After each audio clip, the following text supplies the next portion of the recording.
All right, good morning, Teach Better family. I am here with the wonderful Chad Ostrowski, and he was with me as we did the Admin Mastermind. Just a reminder for those who maybe are just, catching this on YouTube for the first time. This is the Admin Mastermind Recap. We meet every Tuesday morning, and we just talk about a variety of different topics. This month, we were talking about student engagement, and so this was the last session of the month as we're going into our next October topic, which is on student discipline. However, this conversation was all over the place, which I absolutely love because that's the other component to Admin Mastermind is that we are here to support and to collaborate together. So, Chad, I'm excited because, I started with this like weird question of in a parallel universe, students are the ones enforcing discipline, rules, everything for the teachers. What would be the most comical rule that they would make for the teachers to follow? And the answers were all over. I don't know if you remember some of the responses, but like what do you remember? No coffee in the classroom was one of the funny answers. Yeah, I was about to revolt after that one. Right. As I'm drinking my coffee. It's definitely a good middle school teachers. Like middle schoolers tell you what they would make the rules every day, whether you want to or not, because they'll come in the class and they'll say, hey, can we go outside every day for no reason? Or can we just have a free day just because I said so? So I think administrators of like secondary schools, like 6th grade and above were like, yeah, I know the answer because I get told it to my face on a daily basis. And then as a leader, you get told because then the students think you have way more power than you do to just magically make things happen. So it definitely made for a great conversation. But there were also some more kind of expected, but other conversations that sprung from that, which I thought was cool. Yeah, so one of them was no homework, and I was surprised by that because, typically it's like no food and drink, or like you're saying, like we're going outside all the time. So, that response kind of then led us to a conversation about a whole can of worms. Oh, yeah. Like it opened up a conversation about teachers not allowing retakes or just like homework in general. Like, do we have homework on the campus? Is it an expectation? What's the data say? Do we take late work? So I don't know where you want to go with this, Chad, but I mean, I swear, like we spent probably a good 20 minutes just Well, I can spend another 3 hours on it if you want, but I don't think we have that time right now. So I think at its core, right, I think the crux of that entire conversation was what are the outcomes for school that we are creating? Are they behavioral or are they learning and mastery and academic focused? And I think the general consensus is it needs to be both, right?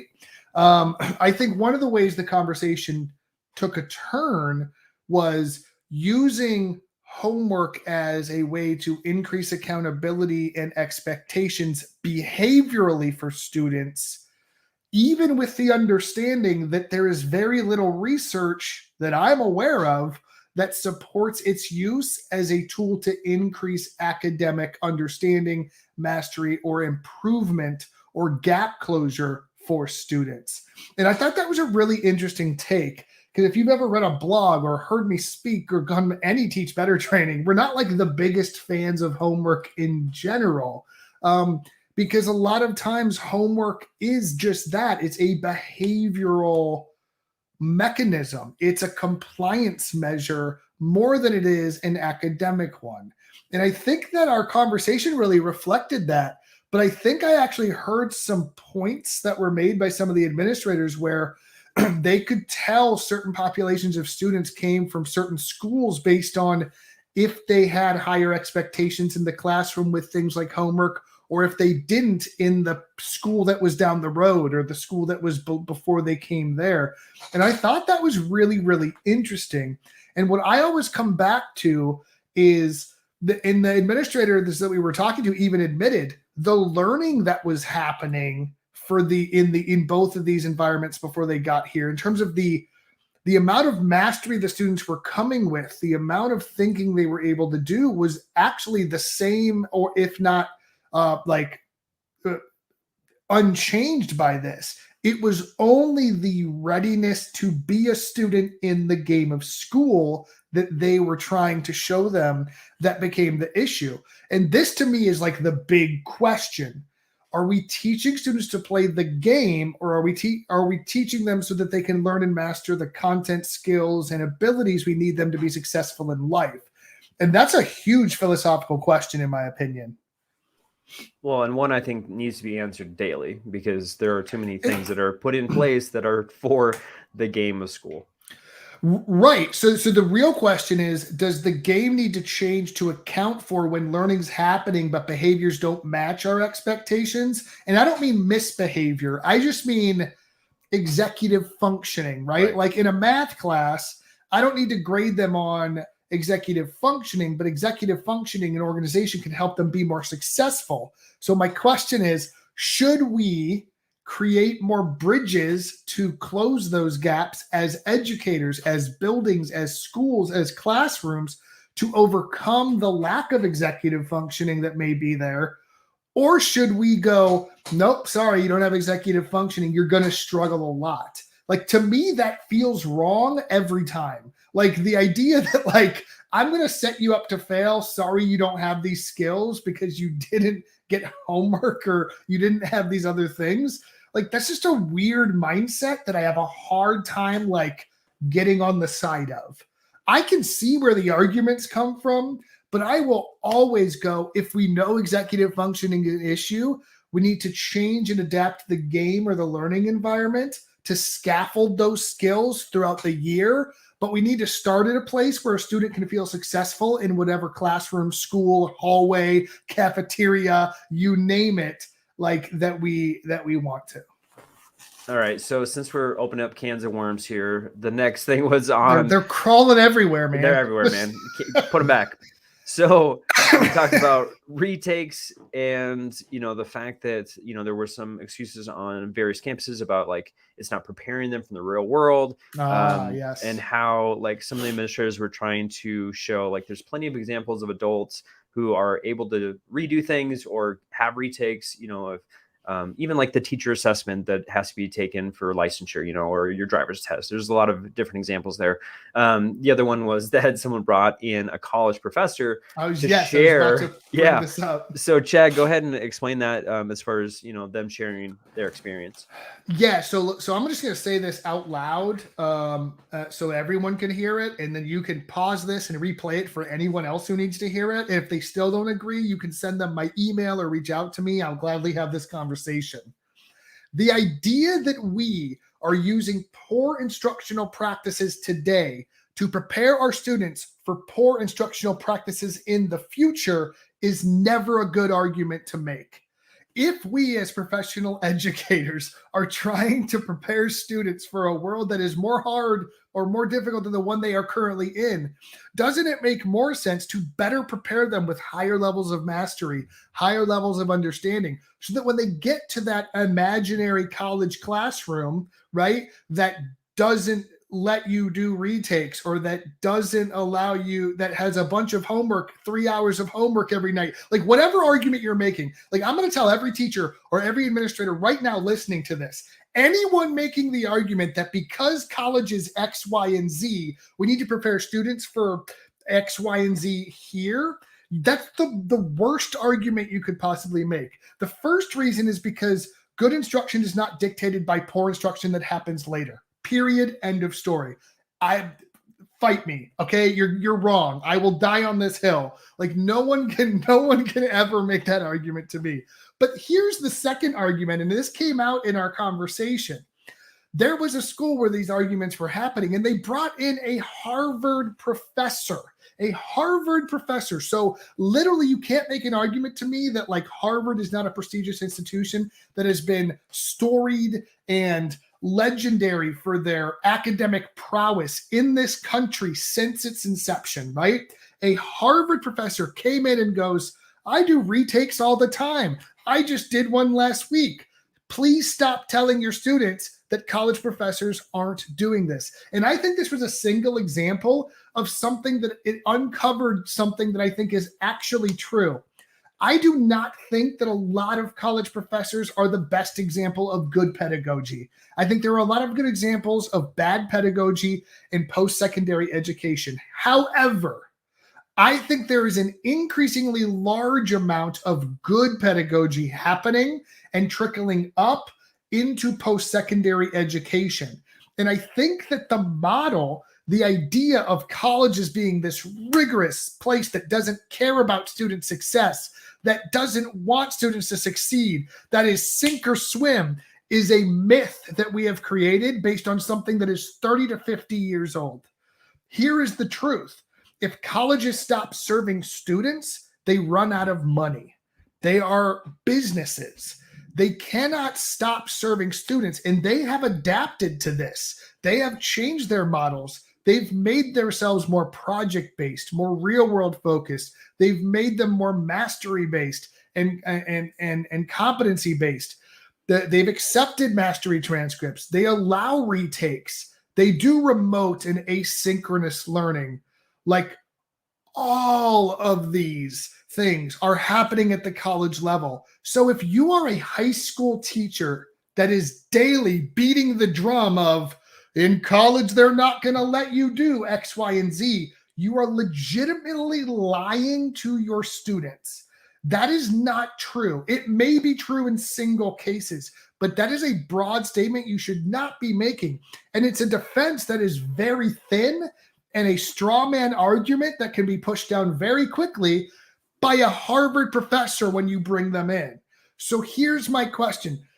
Don't be afraid to make those changes because you haven't made them before, right? But like, I actually love when teachers bring up that argument because it forces them, if you ask the right questions from an administrative lens, to get to the root cause, right? And we were able to have a lot of that conversation yesterday, and I think that was super valuable because I think a lot of administrators go, what do I do with this argument? And that's literally what I say to any teacher. I go, does crappy instruction tomorrow make us want to model crappy instruction today? Does that make sense, right? If I'm a soccer coach and I know that the coach after me is really, really bad, should I just do what that next coach does to make my students prepared for the bad coaching they're going to have? No. Like this idea, this logic doesn't make any sense. And I think it's been perpetuated in school as we are preparing for the behaviors of college versus we are preparing for our students to be successful, when they get to college.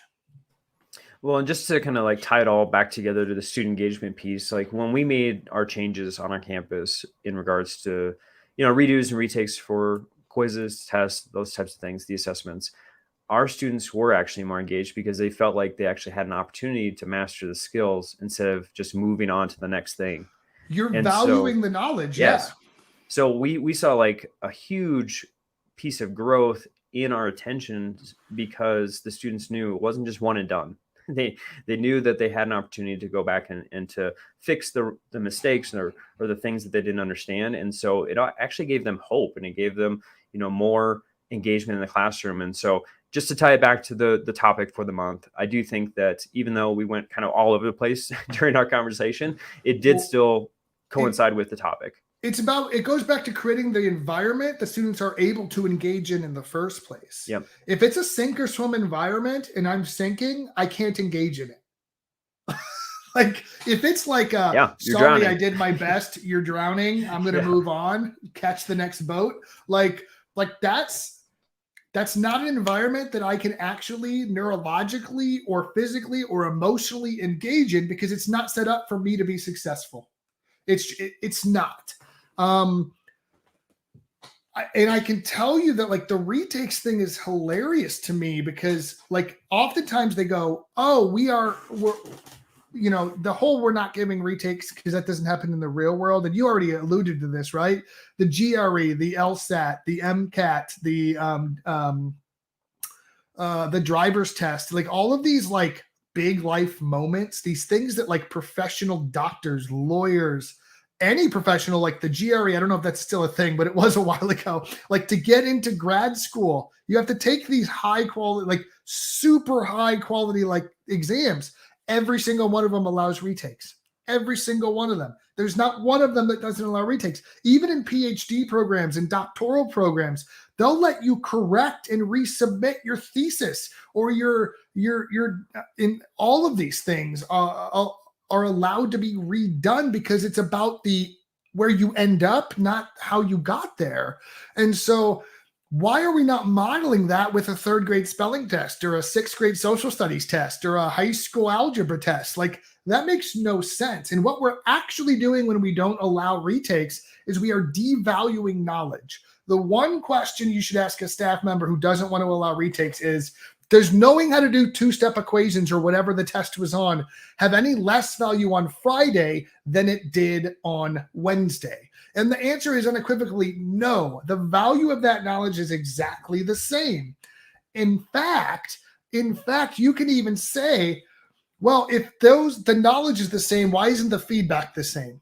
Right? So if it's still worth the same amount, and here's the actual answer that the teachers don't like to say, it's because they're grading the behavior of knowing things on time and turning things on time. Well, if you want to train kids to work in factories in the 1920s, you're in the wrong century. Like you just are. And that's just the truth of it, right? Like that's no longer the case. We care about the growth of employees, even on the team, right? Like I make mistakes all the time on the team. Now I'm in a position where like I can get away with more mistakes than most people. I make mistakes too, Chad, and I'm not at the highest level. But if every time one of our team members made a mistake, it was, sorry, you're fired, you're gone, like you made a mistake, that would be a horrible way to run a business in the real world. And businesses that do run like that in the real world fail, right? So there's no argument about this real world. And the truth is, when we actually care about student growth, we care about overcoming barriers for students. And when we overcome barriers, we are giving them pathways so that they can fully engage in the learning process. And the best part is it doesn't take you putting on a silly hat or blowing something up in the beginning at the front of the classroom.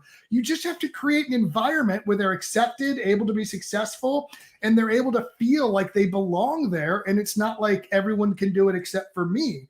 That has nothing to do with the lesson plan you have that day. That has everything to do with the environment and philosophies you have about caring about kids and their growth, period. And when you do that, engagement always follows.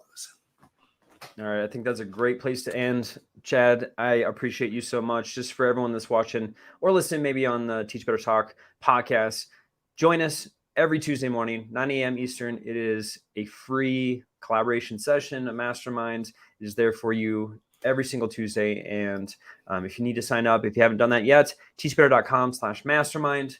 And it doesn't cost you anything, but just a little bit of your time. And we just appreciate just this last week. The conversation was rich. And I can't wait for October's topic of student discipline. And Chad, again, buddy, appreciate you. You too, Brent.